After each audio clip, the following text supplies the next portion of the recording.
आप सभी का स्वागत है योग और स्वास्थ्य पर आधारित हमारे इस बेहद खास कार्यक्रम स्वस्थ विचार में। मैं हूं आपके साथ आपका साथी विकास। ये कार्यक्रम हम आपके लिए अक्सर लेकर आते हैं ताकि आपको किसी भी तरह की कोई तकलीफ लंबे समय तक झेलनी ना पड़े। सबसे महत्वपूर्ण पहला चरण तो ये है कि आपको अपने आप को स्वस्थ रखना है और स्वस्थ रखने के लिए आपको क्या कुछ नियम परहेजों का पालन करना है, वो सारे तरीके, वो नुस्खे आपको बताए जाते हैं। और दूसरा चरण है, यदि किसी कारणवश लापरवाही हो भी जाती है या कोई ऐसी परिस्थितियां आ जाती हैं जिसमें कोई रोग आपके शरीर में प्रवेश कर जाता है, तो उस रोग की पहचान कैसे करनी है, उस रोग के क्या कुछ लक्षण हैं, वो सारी चीज़ें आपको पता होनी चाहिए और उसका फिर आप उपचार कर सके। और तीसरा चरण है, जब रोग बढ़ जाता है तो ऐसे में यदि आपने ध्यान नहीं दिया और रोग बढ़ गया, तब आप उस रोग को कैसे ठीक करें, क्योंकि घरेलू नुस्खे अक्सर शुरुआती दौर के रोगों को ही ठीक कर पाते हैं, लेकिन जब रोग बढ़ जाता है और एक विकराल रूप लेता है तो ऐसे में क्या कुछ करना है, वो सारी चीज़ें भी इस कार्यक्रम में आपको बताई जाती हैं। और इसीलिए हम आप सभी से अनुरोध करते हैं, जब भी कार्यक्रम को देखने बैठे तो कॉपी और पेन भी साथ में लेकर बैठें। तो चलिए शुरू करते हैं आज के एक मुख्य विषय पर चर्चा। गुरुजी, आज के अंक में हम बात करने जा रहे हैं पेशाब की समस्या को लेकर। पेशाब भी जैसे एक मल है हमारे शरीर से, ऐसे ही तरल मल जो निकलता है वो पेशाब के रूप में निकलता है। पेशाब में अक्सर रुकावट आ जाती है और ऐसा भी है कि पेशाब वैसे तो अगर मौसम के हिसाब से हम देखें तो सर्दियों में ज़्यादा ही आता है। तो ऐसे में अगर रुकावट आ जाए तो एक तो दर्द बहुत होता है और इन्फेक्शन अंदर बनने की समस्या हो जाती है। तो कैसे इसको आप देखते हैं, कैसे इसको ठीक करने का, सबसे पहले तो मैं ये जानना चाहूँगा कि होता क्यों है? देखिए, निर्घाटों के अंदर साफ लिखा है कि हल्दी बड़े से बड़े को भी धार में बदल देती है। अच्छा, मतलब कोई भी रुका हुआ कुछ भी है तो उसका भी धार बन जाती है ऐसा? हाँ। जी। अब जैसे आपका पेशाब रुक गया जी। चाहे गदूज से रुका, चाहे पत्थरी से, चाहे सूजी में, किसी भी कारण से। अच्छा, किसी भी कारण से?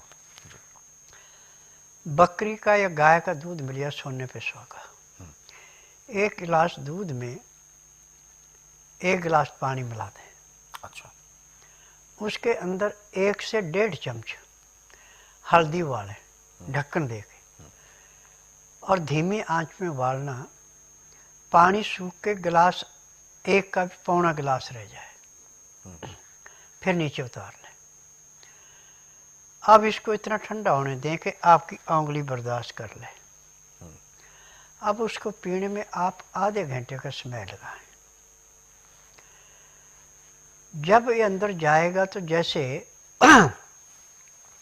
कीचड़ में रेता या बजरपुर डाल के बिल्कुल खुश्क हो जाता है, ऐसे पत्थरी है तो गलना शुरू हो गई, सूजना तो उतरना शुरू हो गई, गदूद बने तो उब सिकुड़ना शुरू हो गए और पेशाब धार बांध के आएगा, बूंद बूंद नहीं आएगा। ऐसे उम्र के लिहाज से जब आदमी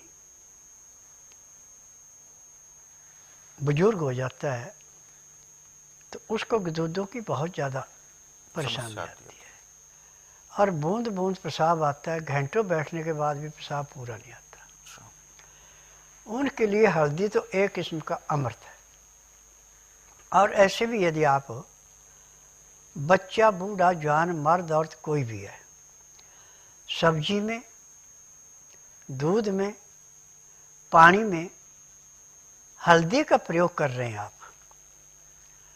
तो पेशाब में तो कभी आपको रुकावट आ ही नहीं सकती और खून के अंदर, पेट में, आंतों में किसी किस्म का कीड़ा नहीं हो सकता। कीटाणुनाशक है, एंटीसेप्टिक है। अब कहीं ऐसा जख्म हो गया जो भरने में नहीं आ रहा, बढ़ता जा रहा है, आप हल्दी को सरसों के तेल में भून करके और जैसे मलम लगाते ऐसे उस जख्म पे लगा दें, परंतु उसकी लगाने से पहले उंगली से टेस्ट करना कि उल्टी उंगली उसको बर्दाश्त कर रही है। टेम्परेचर, हाँ, उतना ही गर्म करना, ज़्यादा ठंडा नहीं होने देना, ज़्यादा गर्म नहीं करना। और 6 घंटे के बाद उस लेप को उतार के दूसरा लेप पहले तैयार करके रखें। उतार के उस लेप को हटाएं, हटा के गर्म पानी में हल्दी डाल के फिर उसको साफ करें। साफ करके फिर दूसरा लेप कर दें, तो आपका सालों पुराना जख्म भी हफ्तों में भर जाता है। ये हल्दी के गुण है। अब जैसे आपका बच्चा है, उसको एक पेट में रोग होता है जिसमें पेट फूल जाता है और टट्टी पेशाब उसका बंद हो जाता है। ऐसे तो उस रोग को हम मंत्रों से भी काटते हैं। सरकंडा ले लिया आपने, समझो कि 18 इंच लंबा ले लिया, तो जब उस सरकंडे से उस बच्चे को झाड़ा लगाएंगे तो 18 इंच का आपका 2 मिनट के अंदर वो 21 इंच हो जाए, 3 इंच बढ़ जाएगा। फिर तनाव दोबारा काट दिया, फिर 18 इंच रखा, फिर झाड़ा लगाया, फिर वो 2.5 इंच बढ़ा। ऐसे जब उसका बढ़ना बंद हो गया, झाड़ा लगाना बंद करो, टट्टी पेशाब आना शुरू हो गया। ये भी है। परंतु ऐसा हर आदमी के पास इल्म नहीं है, तो उसमें क्या करते हैं कि जो चाय वाला चमचा, इसका चौथा हिस्सा दूध के अंदर उबाल करके फिर उस दूध को आस्ता आस्ता पिलाया जाता है चमचे से, और 3-3 घंटे में 20-20 ग्राम दूध पिलाया जाता है। 20 ग्राम से ज़्यादा नहीं पिलाते। तो बच्चे को पहली खुराक में पेशाब खुल जाता है। यदि पहली में थोड़ी कमी रहेगी, दूसरी में पूरा खुल के आना शुरू हो जाता है। परंतु ये क्रिया फिर 3 दिन तक करनी पड़ती है। जैसे आप पहले 3 घंटे बाद दे रहे हैं, फिर आप 4 घंटे करें, फिर 6 करेंगे, फिर 8 करेंगे, और 3 दिन में वो पेशाब खुल के आना, टट्टी खुल के आना शुरू होगी, बीमारी खत्म होगी। और फिर उपचार भी उतना ही। हाँ, परंतु यदि बच्चा माँ का दूध पीता है तो माँ को ठंडी चीज़ों का या ज़्यादा गर्म चीज़ों का प्रयोग नहीं करना, क्योंकि जो माँ खाएगी पिएगी वही बच्चे को जाके लगेगा। तो इसमें गर्भवती औरत को और जिसका बच्चा पैदा हो चुका है उसको हर एक चीज़ बड़ी सोच समझ के खानी पड़ती है, तब तो बच्चे का पूरा बचाव होता है। यदि वो लापरवाही करते हैं तो बच्चे चिल्लाते हैं, पेट फूल जाता है, लैट्रिन नहीं आती, पेशाब नहीं आता, डॉक्टरों के पास जाके उल्टी सीधी दवाइयाँ देके नशा कराया जाता है। परंतु जो टीवी के माध्यम से मैं बताता हूँ, यदि आप इसको ध्यानपूर्वक सुनते हैं, समझते हैं, लिख करके रखते हैं और इस नुस्खे को अपनाते हैं, तो आपको कभी भी किसी डॉक्टर हकीम के पास जाने की ज़रूरत नहीं पड़ेगी, ना रोग होगा।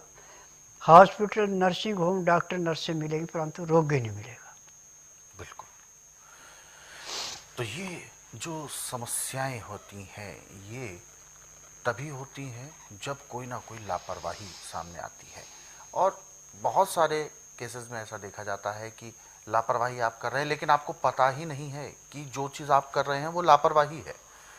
तो ऐसे में जानकारी रखना बहुत ज़रूरी है, और ख़ास तौर पर जो बहनें हैं, जो महिलाएं हैं, जो माताएं हैं, महिलाओं को इस बात का ज़रूर ध्यान रखना चाहिए कि क्या कुछ खाना है और क्या नहीं खाना है, क्योंकि महिलाओं के ऊपर जो जिम्मेदारी है वो केवल स्वयं की नहीं है, बल्कि अपनी संतान की भी जिम्मेदारी उनके ऊपर है, अपने घर परिवार की भी जिम्मेदारी है।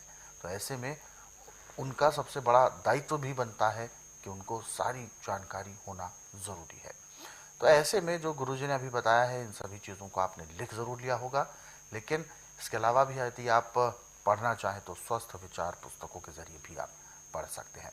और दर्शकों, यदि आप इस कार्यक्रम से अभी जुड़ना चाहते हैं तो आप हमें कॉल करें या आप हमें व्हाट्सएप के ज़रिए अपना मैसेज भेज सकते हैं। फिलहाल आगे बढ़ते हैं और जो दर्शक हमारे साथ जुड़े हुए हैं लाइन पर, आइए उनको शामिल करते हैं कार्यक्रम में। हेलो।